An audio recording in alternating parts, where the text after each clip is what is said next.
Hey everybody, welcome back to the channel. Today what I plan to do is get the front blade installed on my X300. So if you're here looking for instructions on how to do that, I will show you everything, and I mean everything. If you're like me, perhaps you bought a front blade for your X300, got it home and figured out you couldn't put it on because something was missing. And that something was probably this rock shaft right here. This shaft is installed inside the frame behind the front wheel and it sits in there all the time. It's installed in the tractor and you never have to take it out once it's installed. What happens is I think people will buy these from a dealer. They purchase the front blade kit, the dealer installs it, and then after a while they realize they're not using the front blade, so they sell the blade, but they leave the whole mechanism still on the tractor. That's what happened to me. I had this tractor for almost a year, been working on it, wanted a front blade for it, found one at a good price, and I went and picked it up, brought everything home, and I went to install it and discovered that I couldn't install it. Something was missing, and it took a lot of digging to figure out what it was.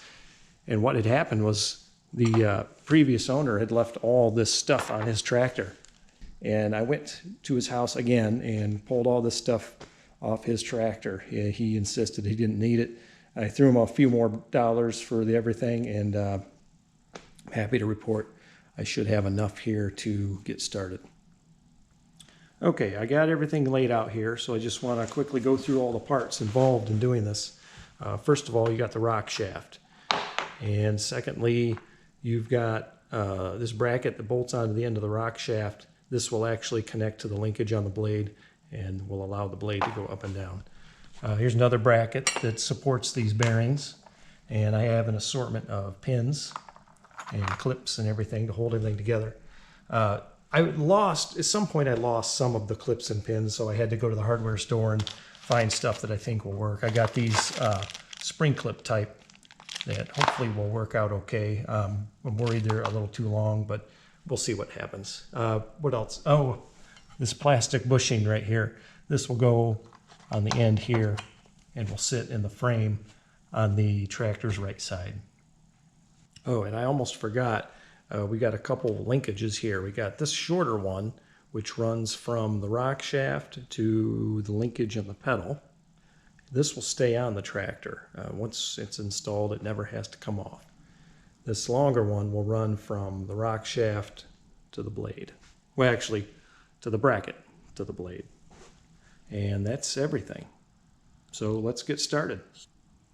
Okay, I got everything all staged here to start assembly. I did look at the instructions online, and I'll try to post a link to those below.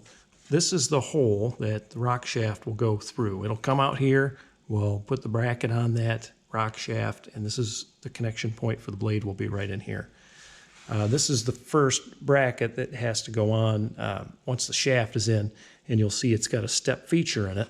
That's because it's got to go around this bracket here. This stays on the machine. We have to remove this. We'll install this, put this existing bolt back in here, and then we've got a new bolt that'll go in here. Once all that's assembled, this other bracket will go on the outside. And I think it's more of a support. The bearing, second bearing will go in there, and it'll help support the end of the shaft to hold all the weight. There's two bearings that are going to go in this assembly on this side. They'll take all the load from the blade. The other side's just that green plastic bushing. I'm going to go ahead and remove this bolt. It's a nut on the back side, so you'll need 2 wrenches. I grabbed a couple of 15mm sockets. I also went ahead and I removed the hood just for ease of access. I can actually get to the nut on the back of this bolt coming down through the top of the frame like that.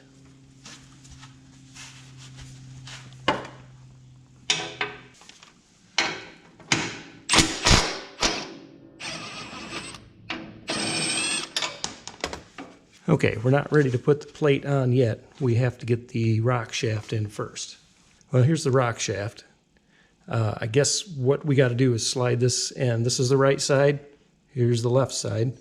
We got to slide it in from the bottom into the right side first and then pull it through this hole. Okay, what I recommend is installing it with this bracket down And then once it's installed, you can rotate it up.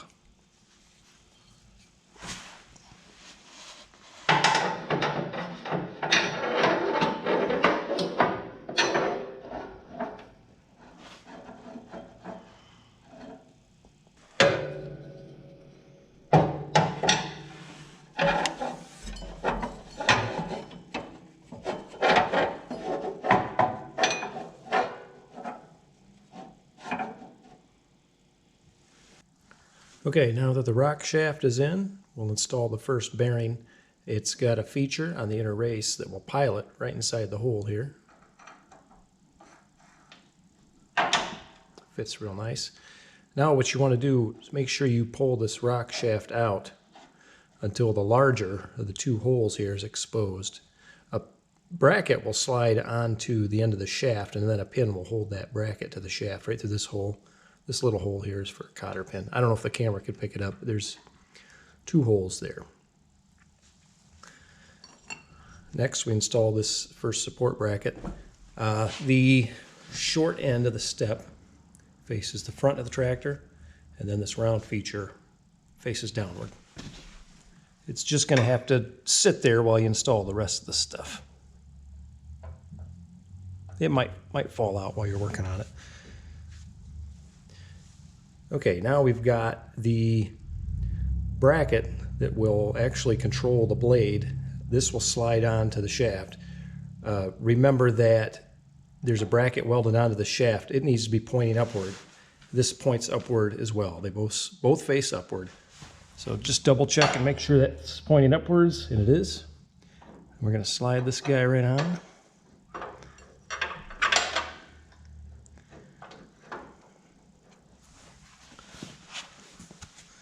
Try to make sure the holes line up. There we go. And then there's a pin in the kit. Looks like maybe a 3/16. I don't think it's a 1/4 inch. I don't think it's that small or that big. But it will retain the bracket on the end of the rock shaft. There you go. Yep. And this will spin freely around so you can work with it. And I think I will retain that with a cotter pin.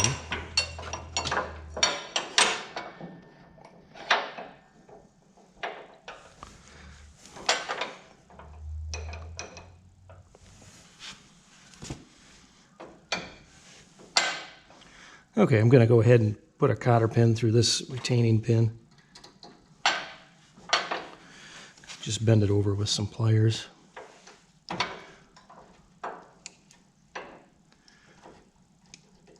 All right, so we got the rock shaft in, we got this bracket on.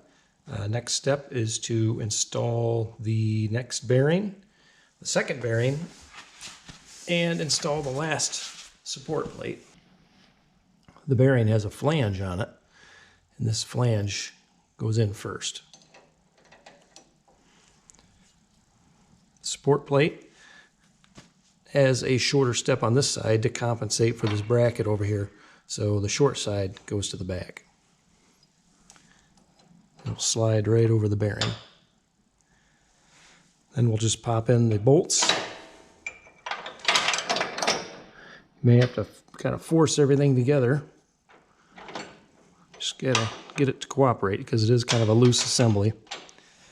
Okay, got all that together. I'll just slide a cotter pin in here to help retain it. Won't bend it back just yet. Get our bolts in, get those started.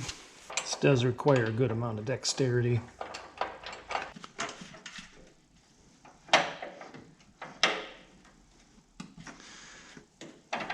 Okay, they're just hand tight for now. Yeah, I think that's it. There's one more thing. Got to install the little green bushing on the right side. Okay, we're over here on the right side now. Here's the end of the shaft sticking out. All we have to do is install this little green sleeve. And then that gets retained with a cotter pin. So I'm going to go ahead and rotate the shaft a little bit so I get the pin through the back side.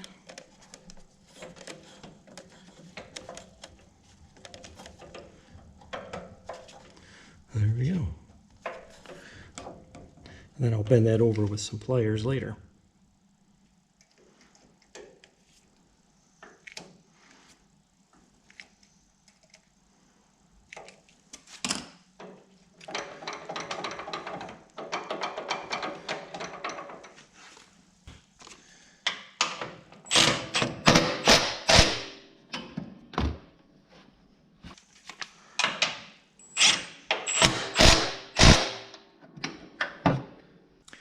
Okay, now that the rock shaft is installed, we can install this linkage that runs from the rock shaft to the pedal linkage.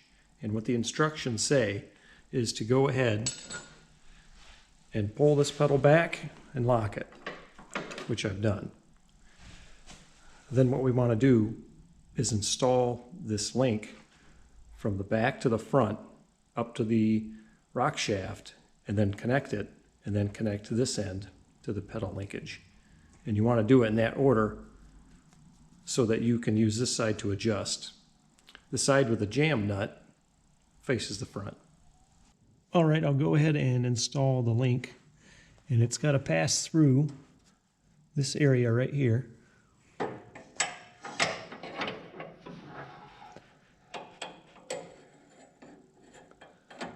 And I got to let it hang there, and I'll try to install one of the pins.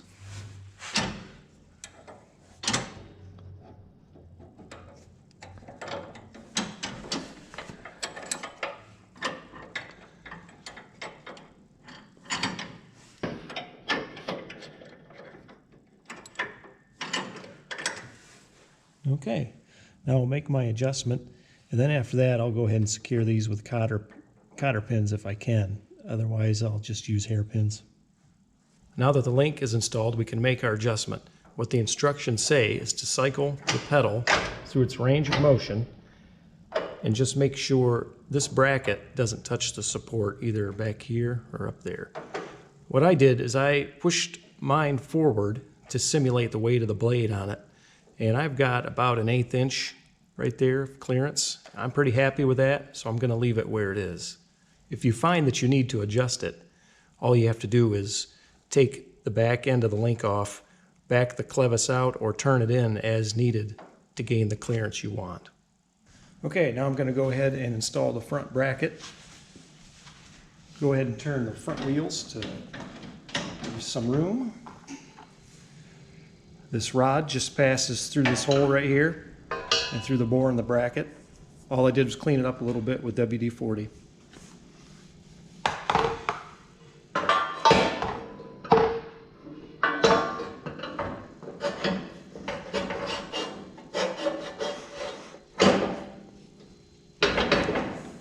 Just like that. The rod is secured with this big hairpin.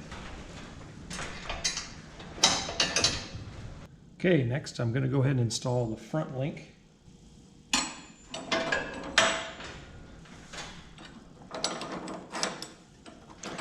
pin's a little bit long, but I think it's okay.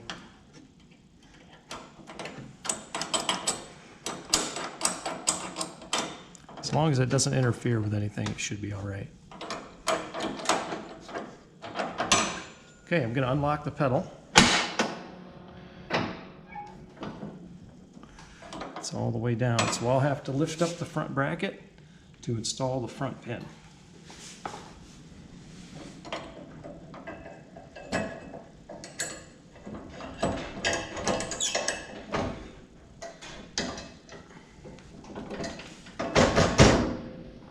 Now when you push on the pedal, it should raise the front bracket.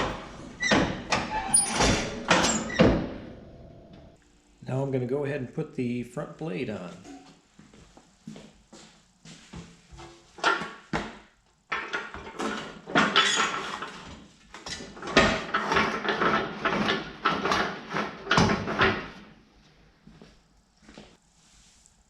Just got a regular pin and a hairpin to retain that. And then the swivel just gets locked in place with this. No retainer for that.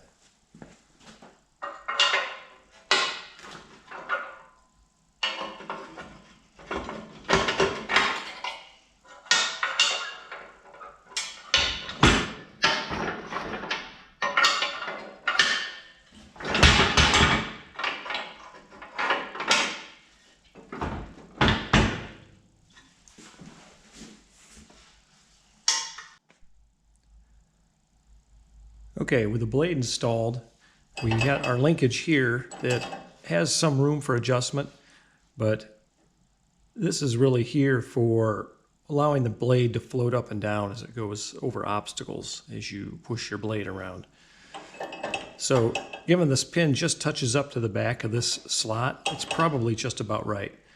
If you want to adjust it, it's as simple as turning this in and out. I did go ahead and use this wire retainer type pin, and it seems to work just fine. It's pretty easy to install. I don't think it'll cause any problems. It doesn't look like it's going to hit anything, but it is kind of long. So I thought I'd show you my little spring trick. If you don't feel like stacking washers like a true red-blooded American would do, I would take a just regular washer, and if you got a spring, add a spring, and that will keep this thing spaced out to one side of the joint. So if you've got a clearance issue back here on this side and this is going up and down, this spring will keep this pin in this direction as much as possible. And it doesn't put a ton of load on it. It just kind of spaces it out pretty good. Okay, got the blade all installed. Let's check it out, see how well it works. Just push down on the pedal, blade goes up and down. It's sitting on the floor right now, and I can still lock it up in a travel position using the lift lock right there. Works just fine. Now that would be all the weight of the blade on the ground. We do have this lever we can work with as well, and I kind of would like to try this. I can raise the deck and then set the height. So it's actually just up off the ground right there. Probably get a little closer to the ground, take it down a notch. Yeah, it's still just up off the ground. I don't think the distance from the blade to the ground matches the numbers on here. But if you had maybe gravel to drive over, you didn't want to just push gravel out of the way and you wanted to run with the blade just up off the ground, this could be quite useful. I don't know if you're supposed to do that or not supposed to do it. As far as I know, you'd probably just want to set it all the way down here so the blade gently glides along the ground. Well, here it is in all its glory, ready to push snow. I'm kind of anxious to give it a try, but part of me is not anxious. I would maybe rather not have snow, but if we do get snow, I think this will work out just fine. One thing I do have that I did not install, tire chains. They are hanging up over here in the corner. If I have to install those, I'll just make a video for that. I know I said this was everything, but it was everything in regards to putting the blade on. There is, however, one more thing. That wasn't everything. I lied to you at the start of the video. I apologize for that. I didn't know at the time I was lying. I found out through my perusing of the instructions that there is a spring-loaded lift assist that was available for these tractors. Let me get a light over here. There's a little hole right here in the bumper. I always wondered what that was, and in the instructions, they indicated that there's a tension spring up inside the frame, and you can adjust it by rotating a nut right here. And then there's an indicator that's supposed to reveal itself, I think, in one of these slots right here on the side of the frame. So I kind of looked into it, and it was $80 for this kit. And I think if you had bought an X300 with a large deck, your X300 may have come with it. This tractor just has a little 38-inch deck. It doesn't weigh anything, so it doesn't really need the helper spring. So I went ahead and ordered it, and I will install it in a future video. But for now, I think this will work just fine. I didn't find lifting the blade with the pedal that bad. It wasn't that much effort. Okay, so that does it for this video. I hope you learned something today. I know I learned a lot. So thanks for watching, and if you're a subscriber, thanks for subscribing. If you have any questions, comments, leave them in the comments field below. Have a good one.